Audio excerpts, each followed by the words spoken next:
There's going to come a time when you're going to have to say, I've got to do this for me.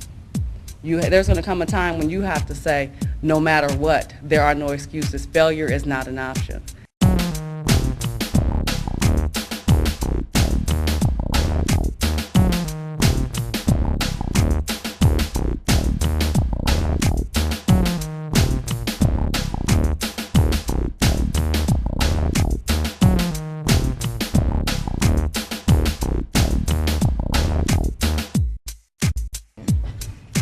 I would like to start off by taking a moment and give particular thanks to the Tri-County Urban League, TSTM, for hosting such an astonishing event.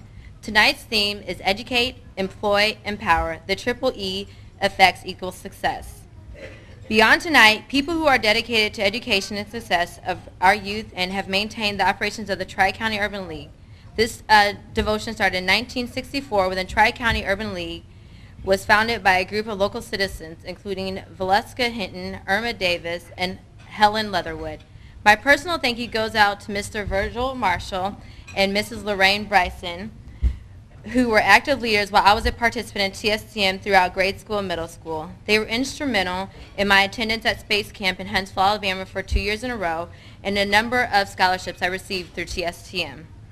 Once again, from the bottom of my heart, I thank you for support and care you have shown me and every other student who's come through your doors over the years. Your genuine desire to help others speaks volumes to your actions, and it tells everyone here you have encountered throughout your years working at the Tri-County Urban League. This is more than a job. Your kindness, patience, and commitment comes from within your heart. With that being said, will the students gathered here this evening please stand and join me in applauding the people responsible for this event and for their continued dedication and hard work.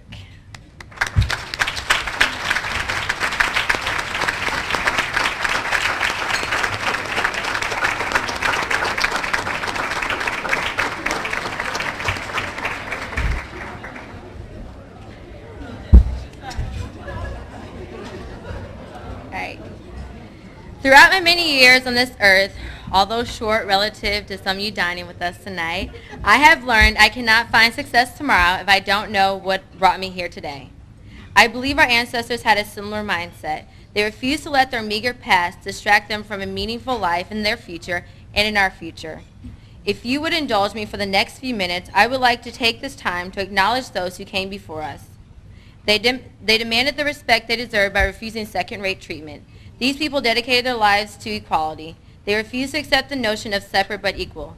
They refused to empower a nation with their hard work when their nation refused to acknowledge them as deserving of basic human rights.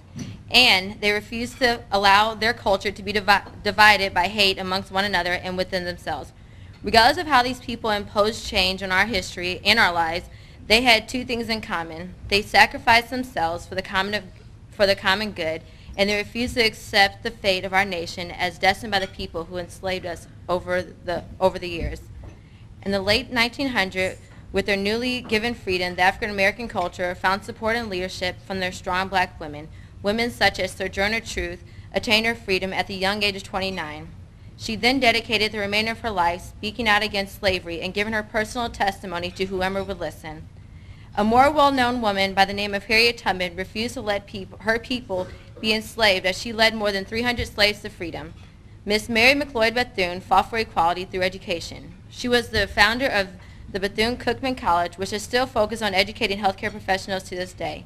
Besides being an educator, political advisor, and civil rights activist, I am proud to say she was one of the 22 illustrious women who founded Delta Sigma Theta Sorority Incorporated in 1913. Although African Americans were not known for their literary and musical abilities, there were many people like Zora Neale Hurston, E. Franklin Frazier, and James Langston Hughes who told their stories and fought our fight through words and books and musical inspiration. Men such as Booker T. Washington and W.E.B. Du Bois may have had two different visions on how the African American culture would overcome the restraints of slavery after being free, but they did agree our culture needed men like themselves to oppose mediocrity and encourage the rise of a progressive thinking of the African American people from a life of inferiority after slavery. Even though people living in America found us to be inferior and capable of success, Our culture inhabited inventors of many life-altering inventions. Charles Drew invented a blood preservation system. Lewis Lattimore were responsible for the invention of the carbon filament, which is an essential part of the light bulb.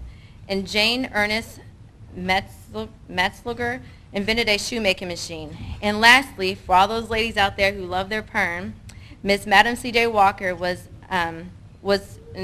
responsible for inventing a line of hair care products. These people have not only impacted our culture, their inventions have forever changed the world we live in today. We may not hear these names throughout our years of schooling, but you should be well aware of your ability to be greater than an assistant to any inventor. I have spent the last few minutes telling you about the people who came before us in hopes of gathering an understanding of where we as people have come from, in hopes of encouraging you to move forward with your future and employ a level of belief within each and every one of you to know it does not matter what anyone says you can do. It only matters what you allow yourself to achieve. Therefore, here's how I took the story of my ancestors and let it manifest an internal flame within me to be able to stand before you today delivering this speech. I was born in Peoria, Illinois, to Mr. Cornell and Barbara Wright in 1984. I am the youngest of 3 children. I had my early education in Limestone Township. My childhood was one of a middle-class status.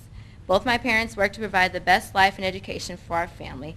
I was reared in an atmosphere in the Baptist faith, and I have been a member of Mount Zion Missionary Baptist Church my entire life. If you know anything about Bartonville, you know the percentage of African Americans living there is about 5%. I saw people who looked like me when I woke up in the morning, when I went to bed at night, and occasionally in the hallways of school when I passed my brother.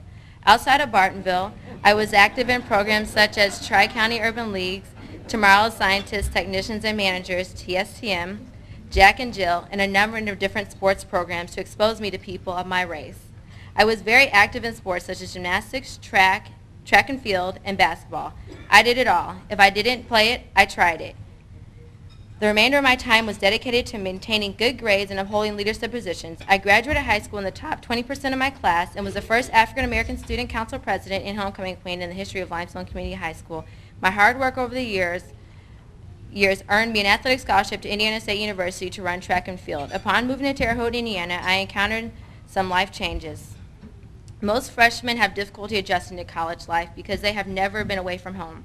Not me. Life, like everyone else, I miss my parents, but I went to a number of camps throughout my childhood, so being away from home was not my main problem. When I moved to Terre Haute, Indiana, I was conflicted with the problem of trying to find which environment offered me a secure sense of myself. I admit, it seems somewhat trivial not being able to figure out which group of people I wanted to surround myself with, but it was everything but trivial to me. I felt like the classic example of a dog growing up amongst a pack of wolves. The dog knows he's a dog, but he's not challenged to confront his natural being until he is taken out of his environment. I always knew as an African American girl growing up amidst a sea of Caucasian people, but it was not brought to my attention until I was removed from my natural environment in Bartonville, Illinois. The majority of the members on my track and field team were African American. While I was in the dorms, in the classrooms, I migrated towards Caucasian people. When I was with my Caucasian friends, the interactions felt somewhat forced.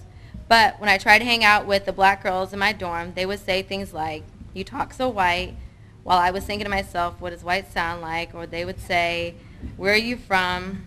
But my all-time favorite was when they would say, "You ain't ever heard of putting shea butter in your hair?" It was weird. In Bartonville, everyone loved me, but at school, I didn't know who I was.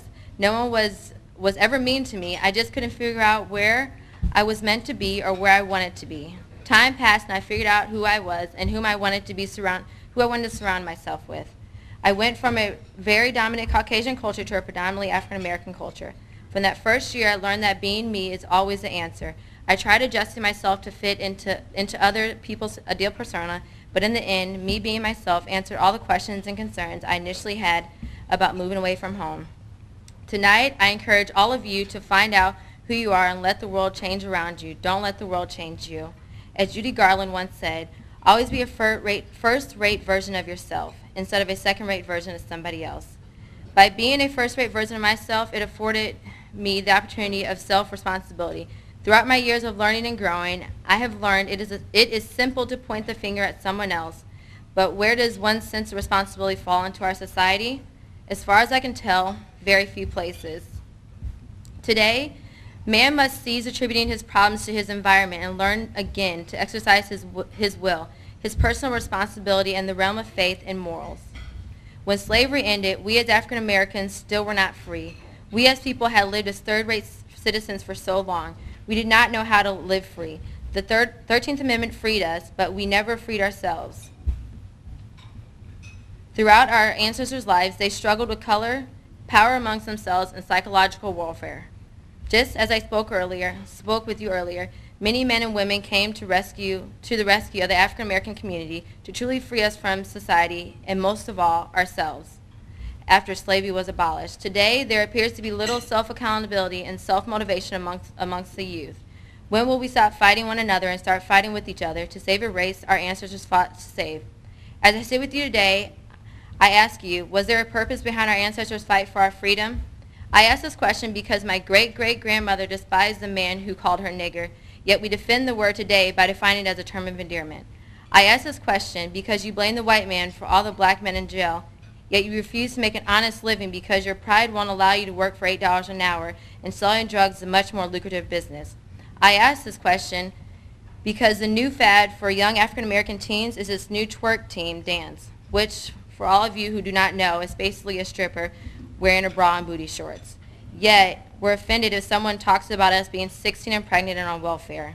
I ask this question because in 2007, we had the second lowest high school graduation rate, yet in 2011, we were the highest consumers of the recently released Air Jordans. So you tell me, how does one generate personal responsibility without imposing it? No one can make an addict want to quit using drugs any more than you can make a group of people, my people, want to do better for themselves today, which will make a better tomorrow.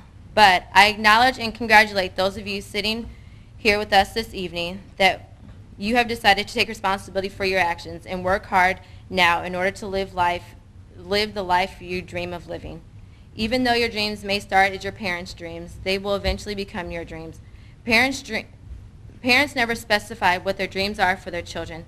They just dream of us becoming successful and having a better life than they had. My parents pushed me to be the best person and student I could be when I was younger. But as I got older, the drive they instilled in me slowly manifested within me into my own self-motivation. The moment their dreams became my dreams, it was liberating and empowering. I never fought with my parents because I didn't want to succeed at life.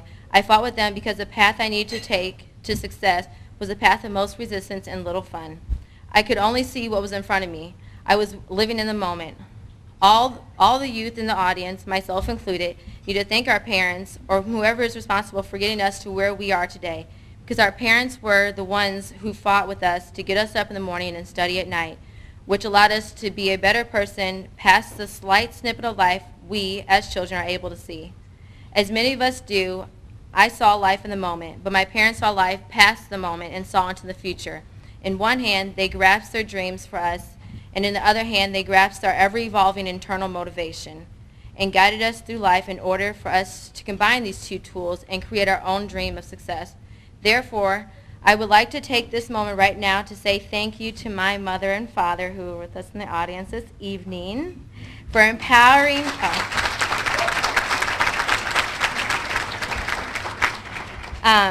Thank my mother and father for empowering me to be the best person possible even when I wasn't sure of who I was or what I wanted to be. And for all the students here this evening, you should thank your parents and mentors for wanting more from you and for you. Because when you were a child, they knew that when you got to the point where you wanted to succeed as much as you wanted to breathe, you'd be successful. Until this point, I've talked about being successful and how you need self-motivation and hard work to succeed. But being successful takes more than the desire of becoming successful.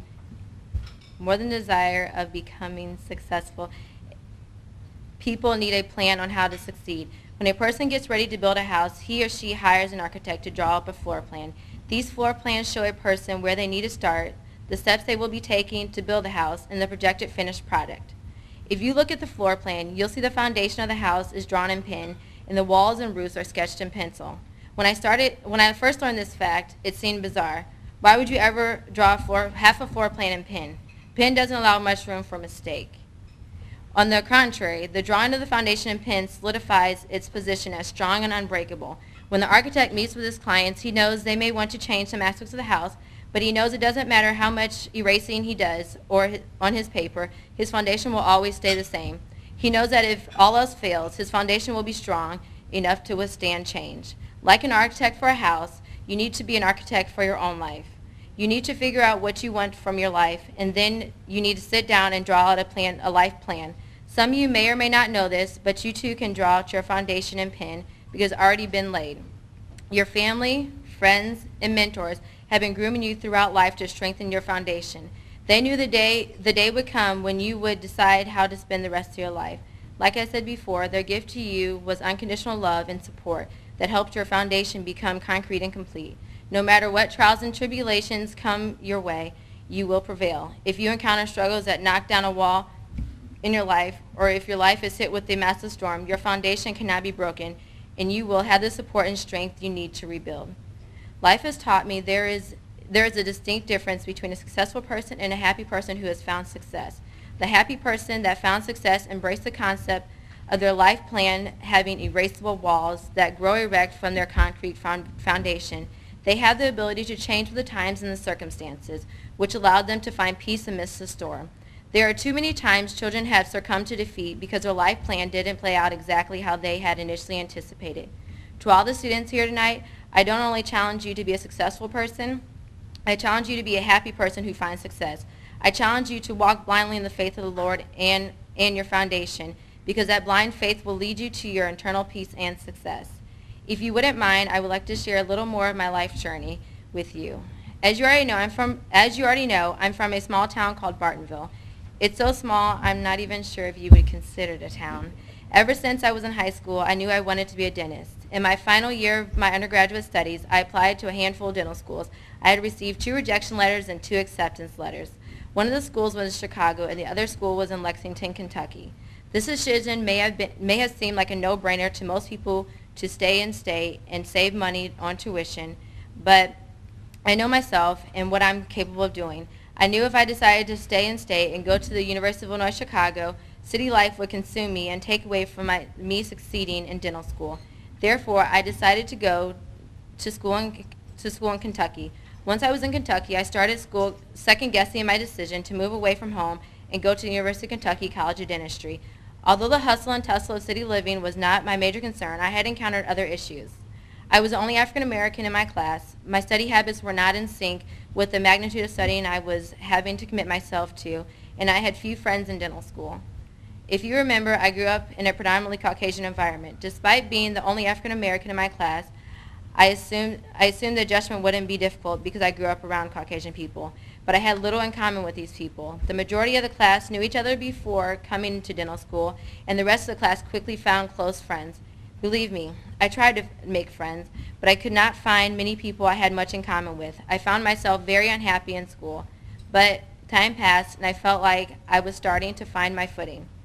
I found people to interact with outside of school.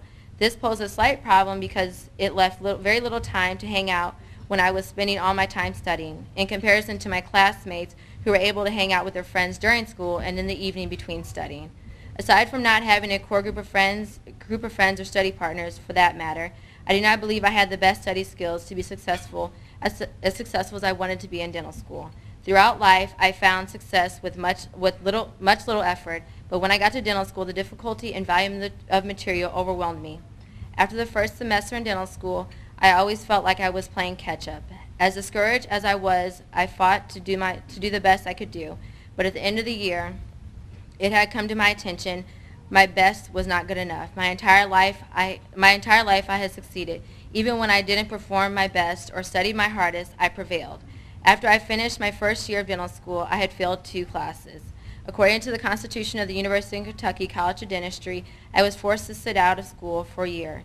During my suspension, I took 4 science classes and worked a full-time dental assistant job on the 5th floor of the dental school. This year allowed me time to refocus. I found new study habits to guarantee success when I re-entered dental school and adjusted to my new life in Kentucky. I had to realize I was in Kentucky for one reason, to get a doctorate in dental medicine. Yes, it's important to have a support system, but I believe I may have placed a little too much emphasis on the need to have a social life. I found a core group of friends I could depend on and confide in. I even believe my job helped me become a better student. I was exposed to more dental procedures than most of my classmates, and I was forced to interact with coworkers in a professional setting. Needless to say, I matured tenfold by working with a group of different people. I completed my 1-year suspension in Reeder Dental School as a first-year dental student all over again. I wanted to share my story with you for 2 reasons. First of all, I can truly say I have not only found my success, but I am also happy. I trusted in the Lord and the foundation I stand on, that no matter what the situation placed in front of me, I would embrace it and conform to my new pathway. Because my foundation is strong and like the walls of a house, all else is negotiable. When you know,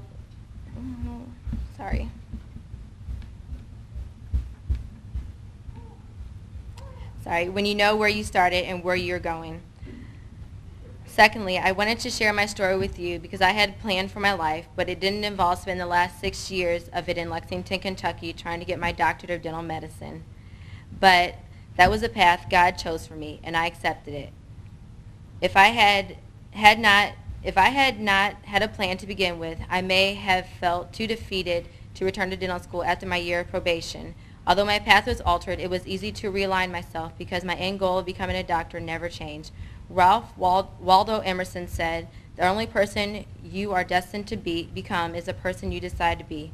I decided to become a doctor of dental medicine before I embarked upon this journey, and today I am standing here before all of you, proud to call myself Dr. Yolanda Wright. In closing, I leave you with these last few words. We were looked upon as second-rate citizens, not because we were unable to contribute to the growth of our nation, but only because we were more powerful than we knew we had the capability to be, and too powerful to be allowed to rise as a unified force working to better ourselves and the people around us. The founder and president of Livingston College in North Carolina, Joseph C. Price, said these following words: "If I had 1,000 tongues, and each tongue were 1,000 thunderbolts, and each thunderbolt had 1,000 voices, I use them all today to help you understand a loyal and misrepresented and misjudged people. I don't have 1,000 tongues, but I challenge you to be better than you were yesterday. Never believe there is not enough room for your fellow brother and sister at the top of every mountain. If you succeed, reach back and guide them to happiness and success you have found so we can all be successful as a nation of people." Remember, Nelson Mandela said it best in his 1994 inaugural speech. Our deepest fear is not that we are inadequate. Our deepest fear is that we are more powerful beyond measure.